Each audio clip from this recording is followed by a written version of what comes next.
My name is Gabriella by Monica Brown, illustrated by John Para. Essential question: why are reading and writing important?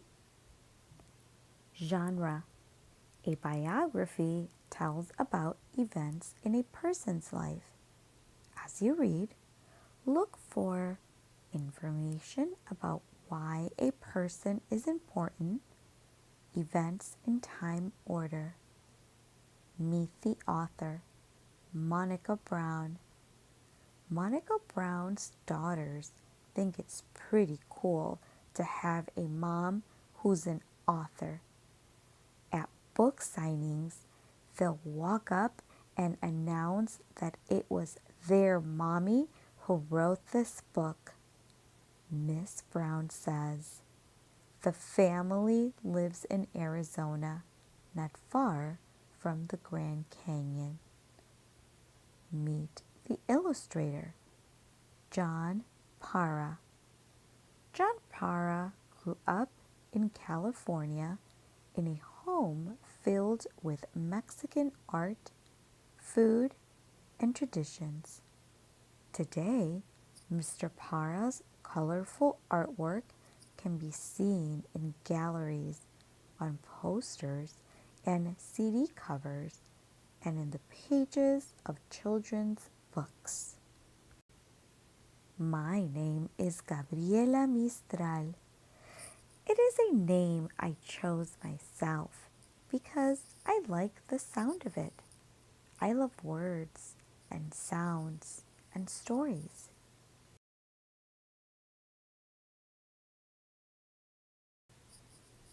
When I was a little girl, I lived with my mother and Emelina, my sister, in a small house in the beautiful Elqui Valley in Chile. From my bedroom window, I could see the Andes Mountains. When I couldn't sleep, I would look up at the mountains and wonder what could be beyond them. Zebras with polka dots? Rainbow-colored flowers? Angels reading books?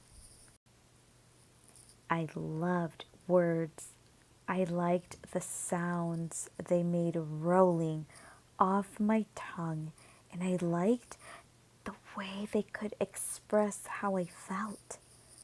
When I saw a butterfly fluttering, I noticed the way the words fluttering butterfly sounded together like a poem.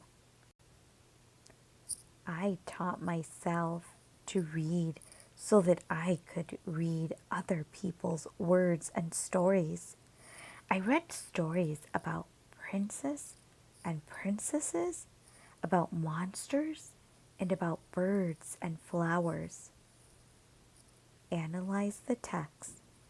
Author's word choice. What words does the author use to tell how Gabriela feels about words? I also like to write poems, sing songs, and tell stories using the words that I knew. I told stories about happy times and sad times, about mothers and babies and little children.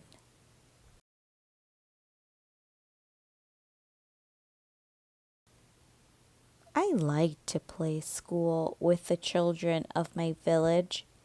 I pretended to be the teacher, and my friends, Sofia, Ana, and Pedro, were my pupils.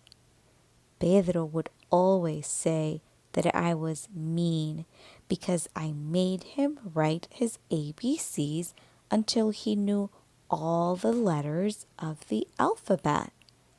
But I told him that the alphabet is important. How else would he create words and tell his stories without it? In our pretend class, We sang songs like the baby chicks are saying, peep, peep, peep. It means they're cold and hungry. It means they need some sleep. That was Sophia's favorite song. During recess, we had fun, running and chasing and laughing and playing.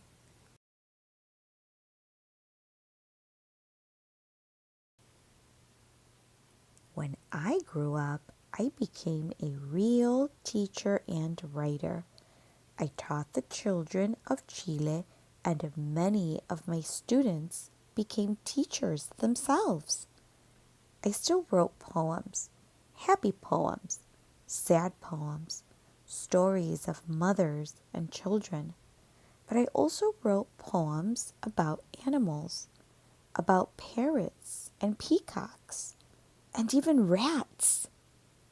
Analyze the text, understanding characters. What does the author want you to know about how Gabriella feels about teaching and learning? How do you know? I also traveled to far away places. I never saw zebras with polka dots or rainbow colored flowers, but I met wonderful children and their teachers. I traveled to Europe, to France and Italy. I traveled to Mexico. I traveled to the United States. Everywhere I went, I wrote and taught and met teachers. I saw how all over the world people wanted their children to learn. My stories traveled the world with me. People liked to read my happy stories, my sad stories, my stories of women and children, my stories of parrots and peacocks, of old lions, and of the fisher folk who slept in the sand and dreamt of the sea.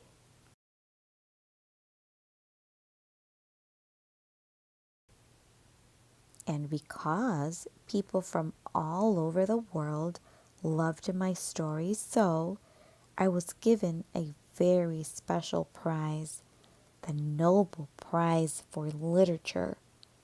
When I accepted the grand award, I thought of the beautiful mountains outside of my window in Chile, of my mother and sister, of the children of my village, and of all the stories that still need to be told. This is the end of the story. Goodbye.